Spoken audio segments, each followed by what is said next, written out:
All right, welcome to the Stress Reduced Fat Loss Podcast. I'm Ken Sylvan, and I have the master himself, James Monroe. How you doing, buddy? Good. How are you? Thanks for having me on. I appreciate it. Well, you're always here, so I figured why not, right? And the first too. This is amazing. Like, yeah, that's how it all started. Just the two of us. I know. It's kind of odd actually being somewhere else and actually being on a video. I'm used to just being like in my underwear doing this, so this is very different for me. So today we are talking about how to get clients to stay with you. Right. And I wanted you to come talk about that today because I've known you. How long have we known each other? Like 15, 20 years. Yeah. It's been a while.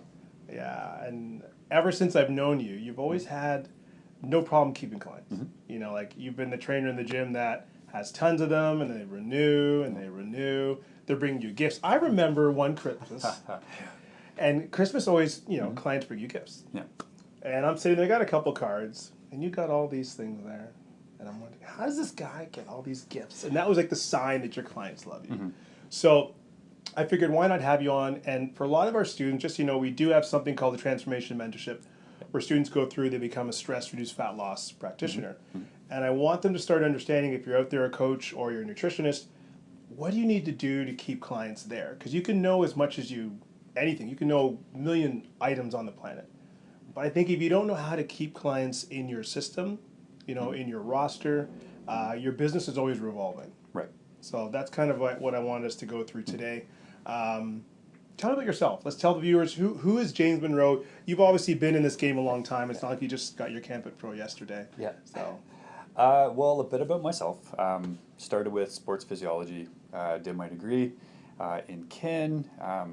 From there, branched off into things like rehab. Tried to find my way, really. I wasn't sure if I wanted to do sport-specific training, if I wanted to do just generalized training. So early on in my career, I was all over the place. So it allowed me to dip into each field, and each field me offered something for my coaching abilities.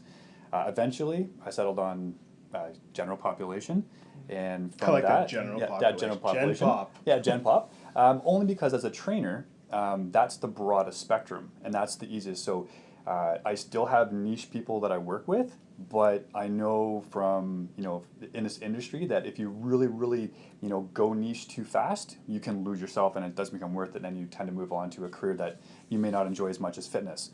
So for myself, in doing the various, it allowed me to see what I was good at and who I resonated the best with, and that was Gen Pop, and that's where it made my career, and that's kind of where I am today.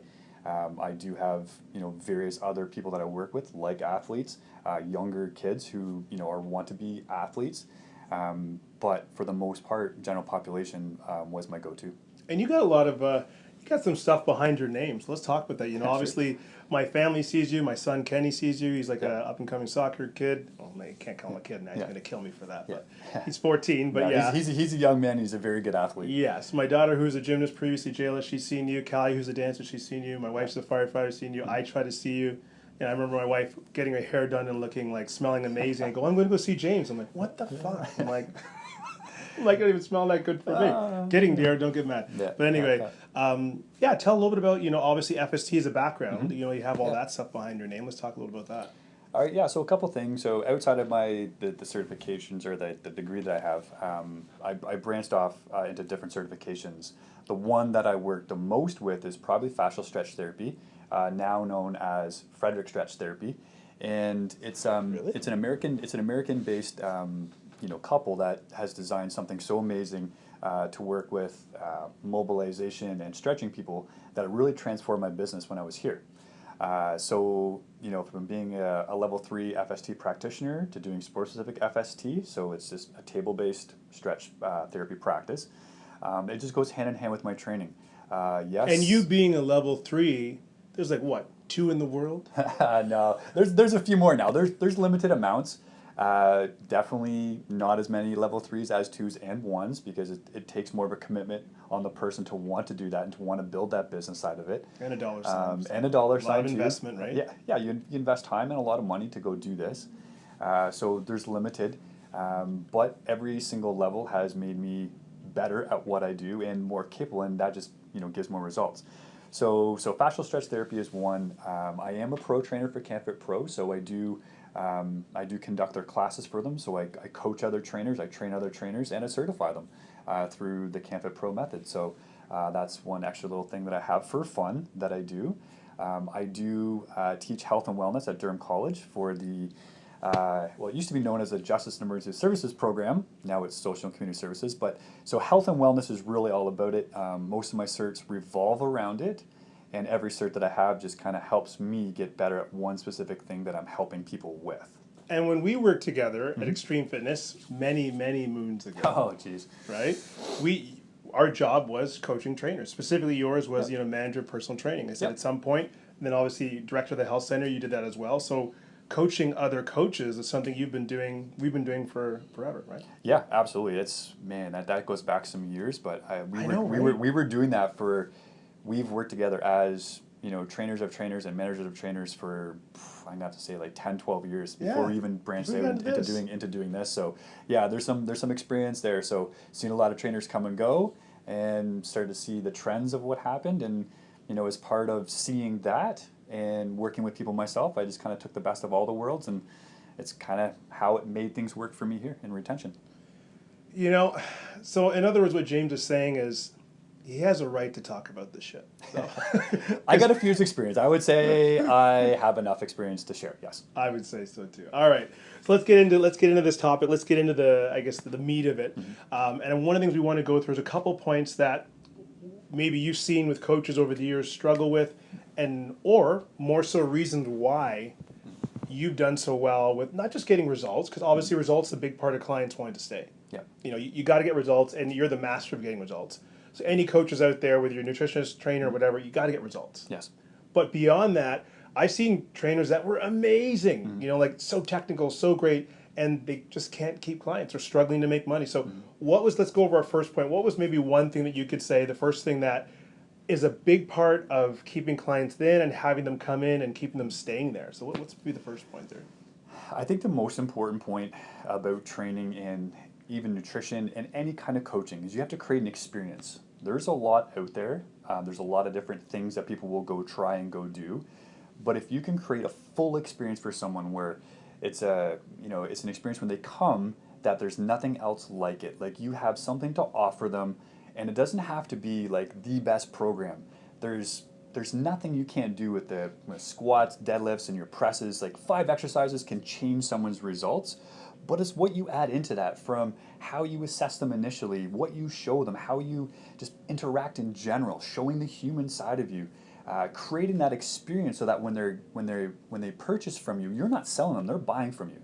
They're saying, I like this, I like everything about this. So from the moment they walk in your door, they feel like they're at home. This is the place that they know they want to be. They don't mind sharing things. They know that there's going to be ups and downs, and just creating that from how we assess to how we train to all the little details that we get right in a session, like opening a session, closing a session, doing things so that they know that we value them, and it feels like to them they're getting more than what they paid for.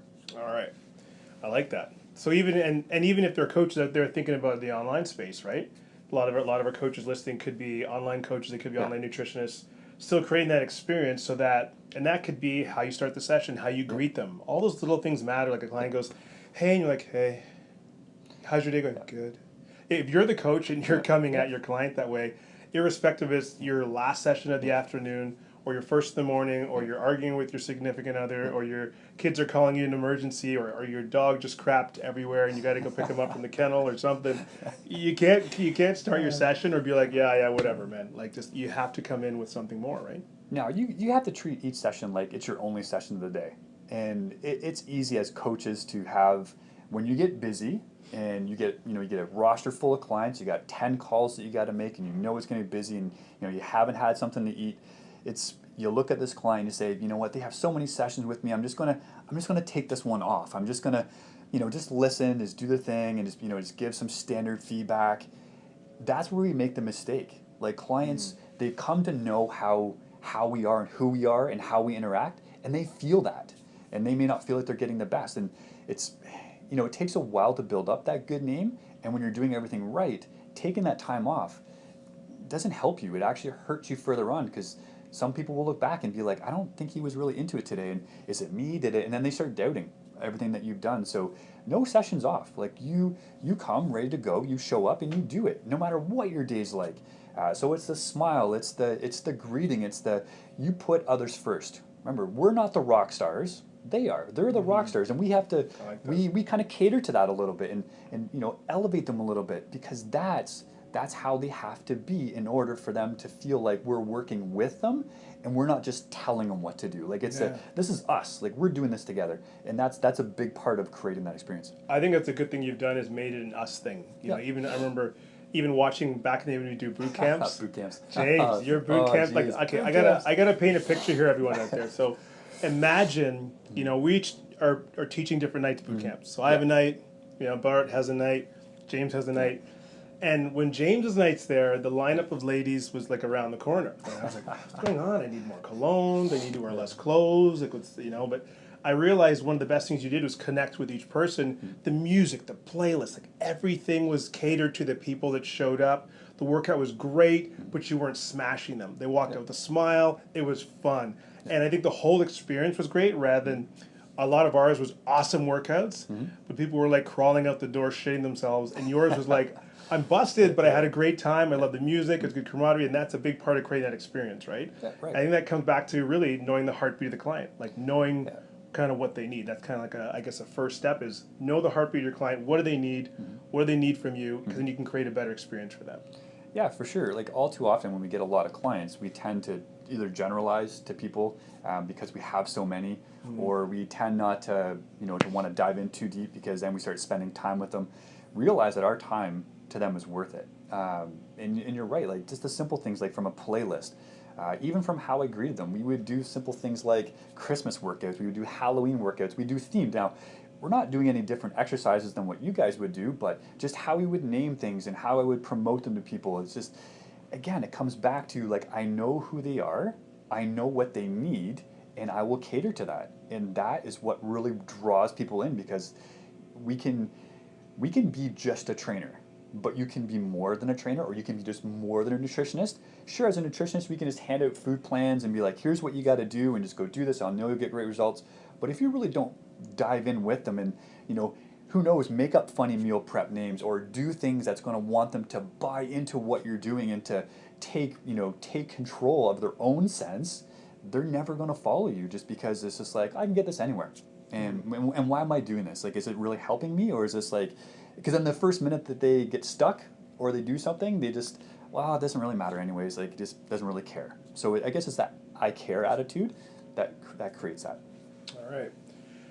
And then I guess in doing that, have you ever had someone where you're actually trying to get that greater experience and you kind of miss the mark? Like you're like, okay, I'm trying to get this, I'm being a certain way with the client, they're just not responding. Or you're almost, it's like you're like throwing stuff at the wall, trying to get the stick. Like, how to get this person motivated? How to get them to like respond? Have you ever had that? Or oh yeah, absolutely. There's times when no names. Yeah, exactly. Yeah. No names. No, we're not going to be naming anybody. But there are times when I just can't read people for whatever reason, and maybe as much as I like to pride myself on recognizing different personalities and how to interact with different personalities, from a coaching perspective, it's the way you communicate with people will either help them be successful, or it'll turn them away.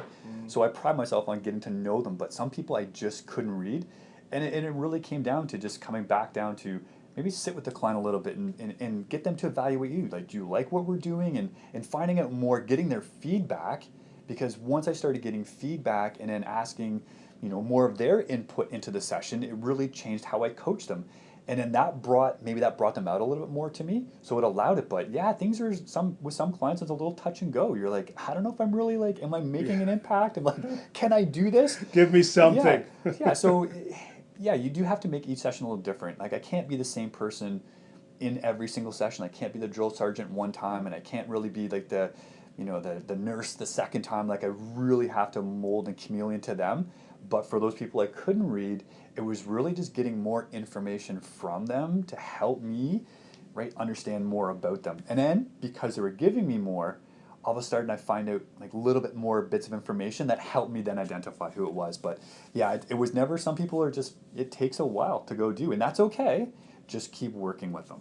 Yeah, I like the point you said about get feedback from them, because I think a lot of us in any, not just fitness, but in a lot of businesses, Yeah. people are concerned on getting feedback because it may be something that rips their butthole and they're like, oh, I don't know if I like that. But I found finding and getting feedback consistently from your client is a great way of knowing, well, which way am I going? Am I going the right way? How do you need to be coached? What do you like to be said?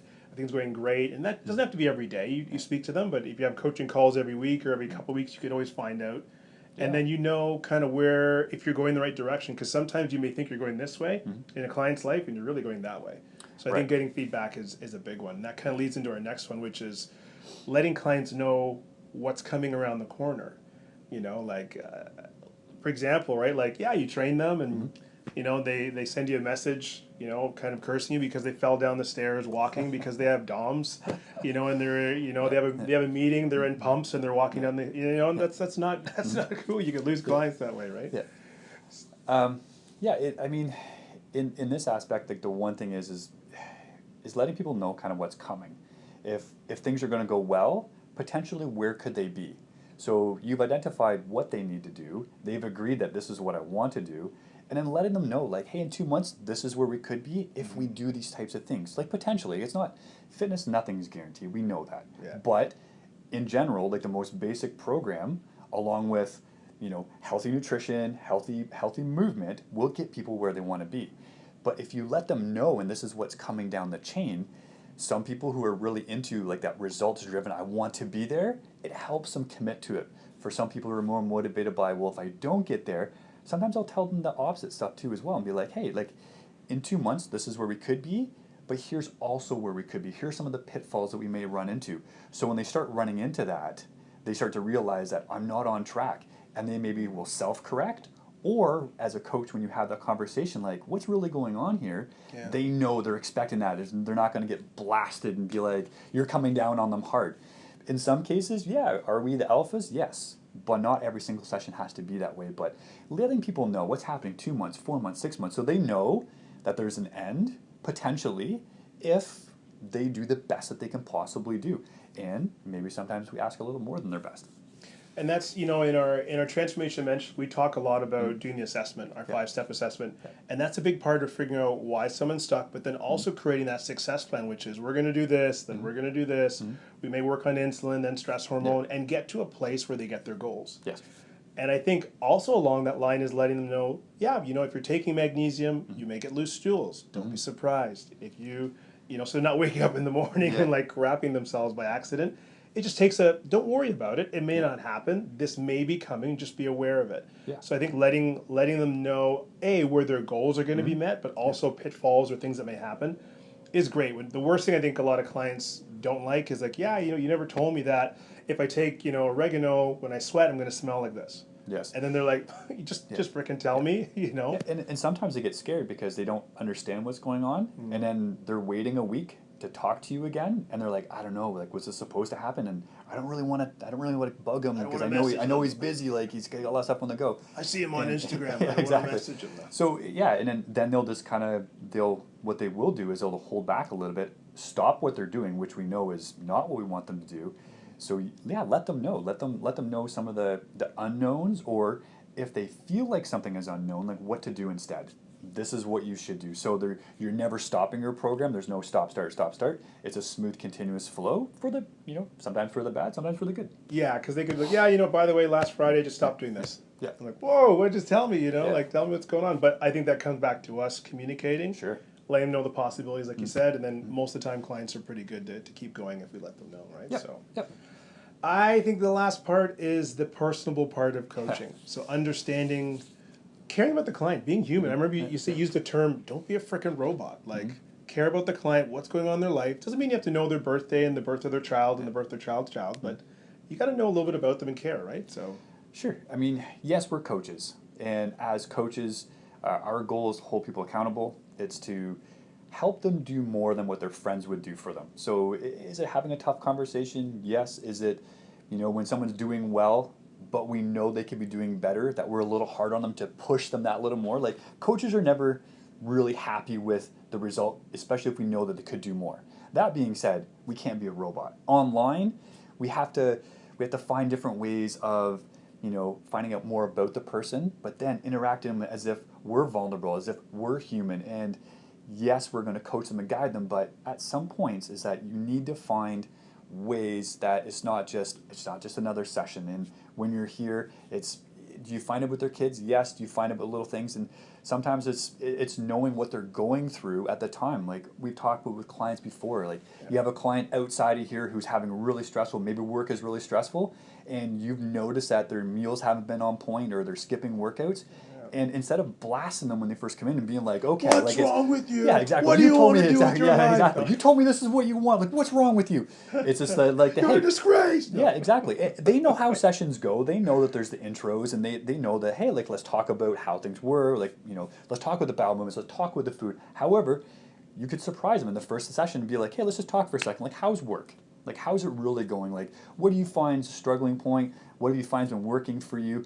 And then start that debrief, because it'll almost catch them off guard. And then from an emotional standpoint, they're going to have a chance to relax, start to become a little more rational. Because remember, when we're emotional, we tend to be really kind of all over the place. We'll tend to over-agree to things. We'll tend to feel like we can do more just because we think that's what people want to hear. But when you tend to relax and just kick back into it, once you've allowed the person to, to debrief a little bit to you from that emotional side of things, from the, hey, this is different, they'll actually relax. And because all of a sudden they realize that I'm not getting smashed by my trainer or my nutritionist, they're not like yelling at me because I'm skipping it, that they'll actually be more open, be more honest, and then they're willing to do a little bit more because their guard's not going to be up and they're not going to be like, it's me versus him today. It's always in us. And whether it's having that easy conversation at the beginning, that's nothing to do with the actual session, but finding out them, that really translates into their buying back into the session. And then you may find that even if you took 5 minutes to do that, it'll actually propel into 20 good minutes of good conversation versus superficial whatever conversations that you run into. I've found that taking that time helps make what little time I have left more productive. Yeah, no, I have to agree with you. I had a coach and they were talking about a client was not sending in their stuff on time. They were missing stuff. They weren't messaging back. Yeah. And we were talking about it, and I said, you know what? You always want to wade in kind of carefully. Sure. If you come in and drop the hammer on someone, you don't know what they're going through. And sure enough, the person had a family emergency. That's why they weren't messaging back. But in our minds, like, why are you messaging? Like, it's been 3 times. Yeah. You haven't sent in your stuff. You're a delinquent client, But really, you're fired. If she had gone in that way, maybe the client would have got upset, but you feel bad after, right? So it's go, hey, it's making sure you're okay. Want to make sure everything's going on right in your life. Want to get your great results. Reminder to do this. And then to find out, they had some struggles, right? So at least at that point, she didn't have to step out of anything. Yeah. She wasn't stepping in crap for saying the wrong things. Client appreciated how she came about it. And that goes a long way because now the client leaves going, wow, if I have a rough time, do whatever, I can speak to her about it. I don't have to be like perfect for my coach, which is something you don't want your clients to feel, right, either, right? So. Yeah, absolutely. They need to understand that you're human. They want to know that you understand that they're human. And if you can maximize their potential, great. But it doesn't have to be done always one way. And our industry tends to get a bad reputation because it always seems like everyone's alpha, do as I say, and that comes across. And that can really be prevalent. But it's really this dynamic of the relationships that, as a coach, that makes things grow. Because it's not necessarily what you give as your meal plan. It's what you do surrounding it that really creates that, okay, I want to be with this guy. Like, it's not just, or this girl, because it's more like they give me good meals and I can do things, but it's everything else. Like, they seem to have like a pulse for my life that they infiltrate my life, not just my 15 minutes that I get to spend with them. And that translates into retention in dollars and cents. And you can go to any gym or any health and wellness place, you can get meal plans, but it's the coach that makes the difference to that meal plan, and that's where your retention comes from. Now, all this great stuff we're talking out there and pumping out, it's all fabulous. But let's, in all the years, and you've been coaching people, you've been coaching coaches and coaching clients for, 20 years for sure, right? Yeah, something like that. Yeah, it's been a while. Right? We got to be honest, right? So when is it not gone well? Let's just talk about a situation. Maybe coaching a client that was like, man, it just didn't go well. Like something was off. I misread them. There was a miscommunication. It was not an altercation. I mean, like you had to punch your client or nothing, but Like, like what's maybe, has there ever been a situation where it's like, man, this was stressful. It just, all the things I'm talking about, despite doing them, it still didn't go well. Yeah, I mean, it doesn't happen a lot, but it does happen, and maybe a little more than you think it does. I mean, there's two clients that really come to mind. One was an actual injury that happened when I was working with them, and that was super stressful. So that was, that was there, and all of a sudden, it was, don't take. Hold on. Can you, is that the case closed? Can we talk about this? I don't want to go after you legally, right? No. Yeah. It was, everything was good. It all worked out. There was done, no, right? Yeah, there was, there was no negligence or anything. It was all good on there. But erase that from the podcast. Exactly. No, it was just, it was, things were going, okay, like with the client. They wanted something, so I was working and doing my best to push their limits to what they could go. Everything was done properly. It was all the right progressions. Still wanted more, so we do a little bit more for them. And of course, injury happens, and then all of a sudden you're getting a letter in the mail saying you caused this. This is what's happening, and it goes out. You're getting a letter saying you got to appear before like a I remember that like an arbitration of some sort because they want to sue you for negligence, and that was stressful. I remember I got called to go talk about that. I was like, I had a list of things amazing about you, clients' comments, everything, letters behind your name. I'm like, come on, I'm ready to drop this. No lawyer's going to make me look stupid in front of this, but I remember it all worked out. Yeah, that was one way, and that was just more because it was like the injury that made it hard to work with, and of course at the time I was working with the whole family, so it was like one person gets injured and I'm working with 3 more of the family, and all of a sudden now there's like a litigation. You're like, so that made it awkward. But coming from more direct to your question that you asked me, that there was a particular gentleman I worked at. It was he was fairly high up in a company. His job was under a lot of stress. He wanted to, initially in the assessment, he said he wanted to be pushed hard. He wanted to have all these things. And okay, so, it's, it was 5 a.m. He was my first client of the morning. So me being my personality and being a little younger into the training world, I was pretty gung-ho. So let's do this. And James, you had long hair when I first I had longer hair, slightly curlish on there. Yeah, you had long hair. A little less gray, little more toned. But coming from this, coming from it was everything was like screaming at me like, be alpha with this guy. This is what it's going to need to go do this, and coming across as being the ultimate alpha, didn't help that relationship.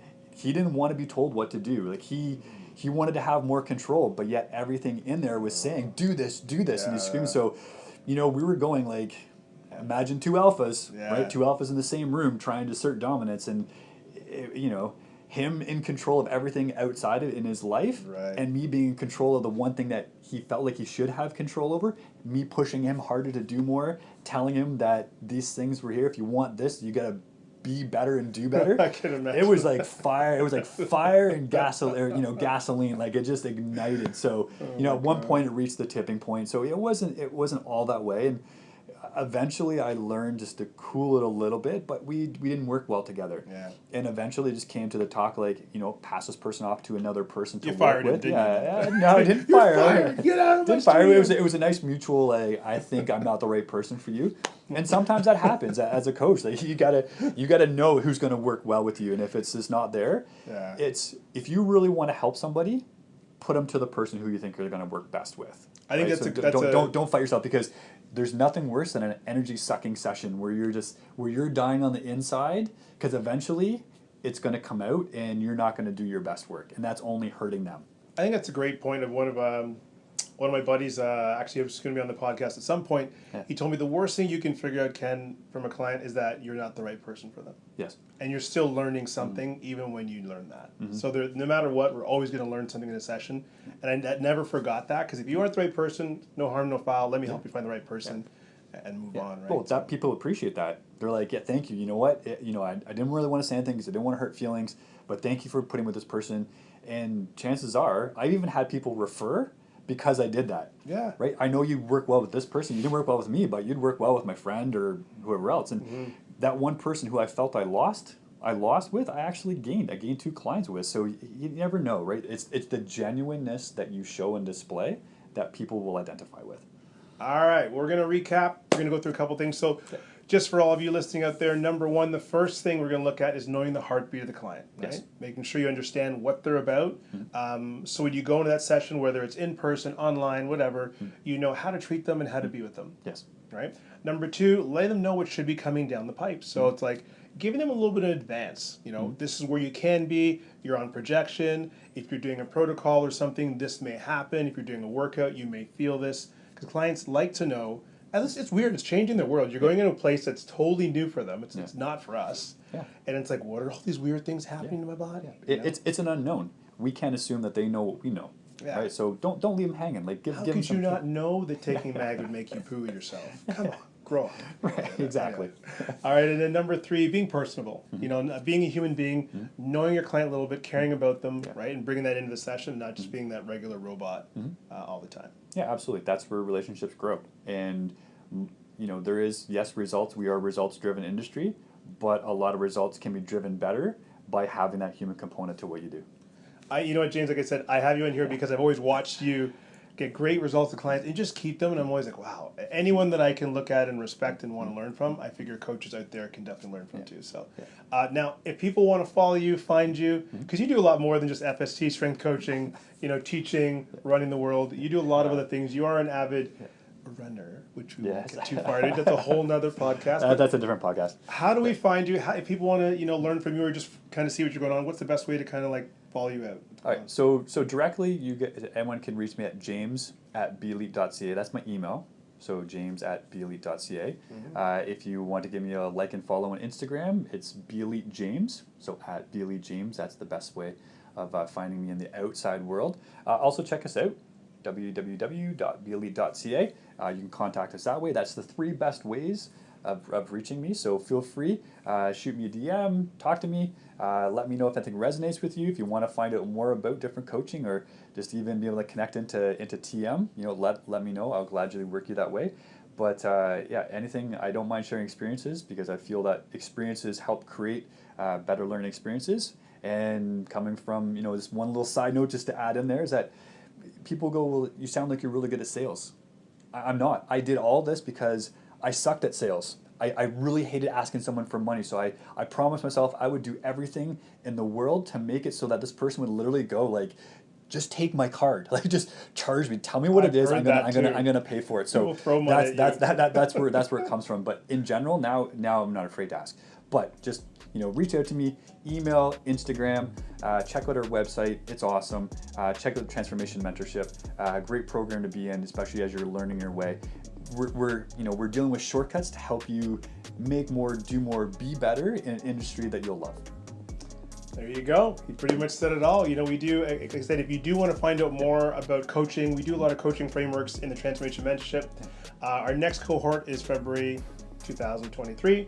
What else? You already know you can find us on Instagram. Our website is transformationmentorship.ca if you want to find out more about us. But I think that's about it for today. James, it's been awesome having you on, brother. It's good to see you. I appreciate it. I appreciate it. I appreciate it being the first person, the inaugural in there, because we go way back, so I really appreciate that. New levels, new levels. We're going to be on again. I think next time I want to talk about something to do with running. I want to do that, like maybe the mindset behind it. Like the crash and burning. Something. But that's going to be our next one for sure. Sure. So, that sounds good. All right. Look forward to it. Thank you guys for joining us. I will see you all next time.